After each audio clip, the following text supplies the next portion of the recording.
Madame Dir. Monsieur Bélissou. Présent.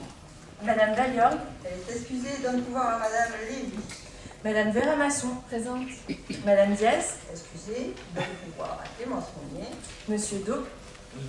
Moi-même, Madame Monnier. Monsieur Koutsev. Présent. Madame Roussel. Présente. Madame Sabarly. Présent. Monsieur Navarane. Présent. Monsieur Leroy. Présent. Madame Brunel. Excusée et donne pouvoir à Monsieur Leroy. Monsieur Déoubeda. Présent. Monsieur Desbalances. Présent. Madame Muscotti. Présente. Le quorum étant atteint, le conseil municipal peut donc valablement le délibérer. Nous allons adopter le procès-verbal de la séance du 22 décembre 2023. Est-ce qu'il y a des observations relatives au procès-verbal? Monsieur Leroy. Madame le maire, chers collègues, c'est juste pour compléter ce que j'avais dit au précédent conseil municipal. J'ai relu la charte des conseils de secteur que nous avions approuvée à l'unanimité le 23 juillet 2021 à l'occasion de la désignation des membres des conseils de secteur. Il est clairement stipulé, page 5, que les conseils de secteur se réuniront au minimum une fois par an. Il est aussi précisé que les conseils de secteur ont pour rôle de recueillir les avis et propositions des habitants. La concertation, ce n'est pas seulement faire 2 propositions et demander laquelle on préfère, c'est aussi laisser parler librement, réfléchir, discuter ensemble, faire du brainstorming, profiter de l'intelligence collective.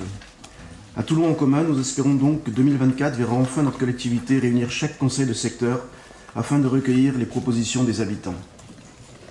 Merci beaucoup, Monsieur Leroy. Est-ce qu'il y a d'autres observations au compte rendu de décision?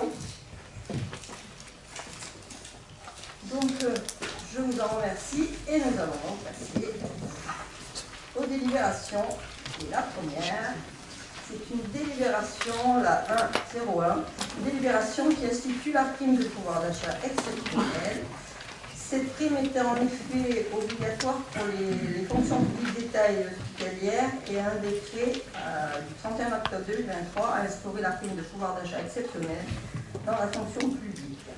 Donc la ville de Toulon, pour sa part, et au regard des nombreuses contraintes budgétaires, propose le versement d'une prime de pouvoir d'achat exceptionnelle pour un montant forfaitaire correspondant à la moitié du plafond prévu par le décret. Monsieur Déoubeda. Oui, Madame la maire, chers collègues, la question du pouvoir d'achat et par conséquent celle des salaires est en effet la principale préoccupation des habitants de notre pays, loin devant la question de l'immigration qui est pourtant largement instrumentalisée de façon cynique et irresponsable. Oui, vos amis du gouvernement et les amis de vos amis, c'est-à-dire tous les groupes de cette assemblée, sauf nous, mènent une politique extrémiste, oui aux profits colossaux du CAC 40, non à l'augmentation des salaires. À part nous, personne ne parle de salaire, mais tout au mieux de primes qui ne règlent rien.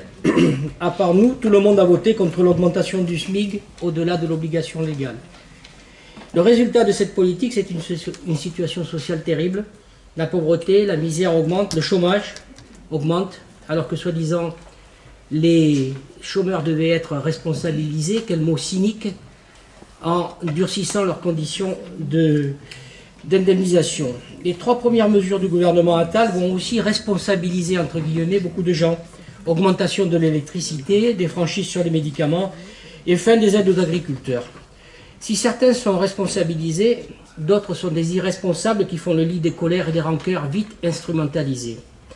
Les services publics souffrent, mention particulière à la santé, où dans le Var, nous devons déplorer un mort pour cause d'urgence débordée.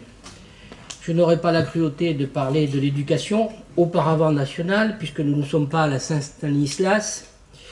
Madame le maire, vous ne pouvez pas être insensible à ces détresses, à ces difficultés. Mais y être sensible ne suffit pas. Il faut arriver à se dégager d'une philosophie ultralibérale dans laquelle, contre toute logique, les salaires sont l'ennemi et le pouvoir d'achat de nos concitoyens un handicap.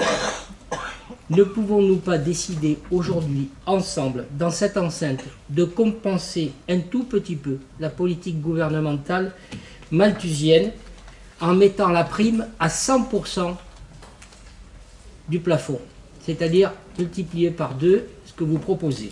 C'est notre proposition, augmenter la prime exceptionnelle à 100% du plafond autorisé.